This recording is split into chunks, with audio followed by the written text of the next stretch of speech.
আমি অনিকা ইসলাম অনু, সবাই অনু বলেই ডাকে। পরিবারের একমাত্র মেয়ে। অবশ্য আমার একটা ছোট ভাই আছে, নাম মাহিম। আব্বুর নাম আফজাল খান। সেদিন আমার বড় খালার মেয়ের বিয়ে ছিল মেঘাপুর। মেঘাপুর অনার্স 3য় বর্ষের ছাত্রী। আমার থেকে গণে শুনে 5 বছরের বড় হবে। আপুর অন্য একটা ছেলের সাথে রিলেশন ছিল, জানার পরও খালুরা আপুকে জোর করে বিয়ে দিচ্ছিল বড়লোক একটা ছেলের কাছে। আমি অবশ্য জানতাম না আপুর প্রেমিক আছে। আর যার সাথে আপুর বিয়ে হতে চাচ্ছিল তিনি এই শহরের নামকরা ব্যবসায়ী ওয়াহিদ চৌধুরী। সেদিন আপুকে সবাই রুমে নববধূ রূপে সাজিয়ে দিয়ে যায়। আমি চুপি চুপি আপুর রুমের দরজার পাশে গিয়ে দাঁড়াই। আপু আমায় দেখে মুচকি হাসি দিয়ে বলল, অনু অনু ভিতরে আয়, ওখানে দাঁড়িয়ে আছিস কেন? আমি অনুমতি পেয়ে গুটি গুটি পায়ে ভিতরে গিয়ে আপুর পাশে বসলাম। ঘরে তখন কেউ ছিল না, শুধু মেঘাপু আর আমি। মেঘাপু আমার 2 হাত ধরে রিকোয়েস্ট করে বলতে উঠলো তার বিয়ে পোশাক যেন আমি পরি। আমি অবাক হয়ে বললাম, কেন আপু? মেঘাপু দরজা বন্ধ করে আমার সামনে এসে বলল, আমার এক জায়গায় যেতে হবে রে অনু, খুব জরুরি কাজ। তুই তো জানিস চাকরি করা কত বড় স্বপ্ন আমার।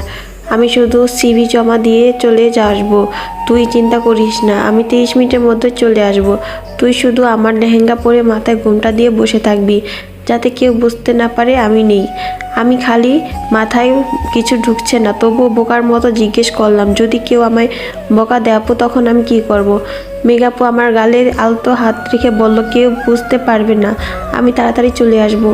আমিও আপুর কথায় রাজি হয়ে মাথা নাড়ালাম। আপু আমার নতুন বইয়ের মতো করে সাজিয়ে দিল, তারপর বেলকনি দিয়ে নিচে নেমে চলে গেল। আমিও মাথা ঘুমটা দিয়ে চুপটি করে বসে রইলাম।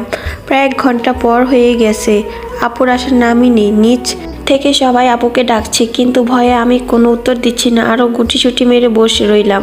অনেকক্ষণ দরজায় ডাকার ফলে আমি দরজা খুলে দিলাম। আমার কাজিন মেঘ আপুর বড় বোন মিনু আপু আমায় ধরে নিচে নিয়ে যেতে লাগলো। ভয়ে আমার আত্মা শুকিয়ে আসছে, কিন্তু মেঘাপুর আসার নামই নাই।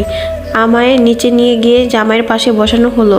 আমি শুধু ঘুমটার আড়ালে ভয়ে ঢুকগিল আর যখন কাজেই বিয়ে পড়ানো শুরু করলো, আমি ভয়ে কান্না করতে করতে আব্বুকে জড়িয়ে ধরি।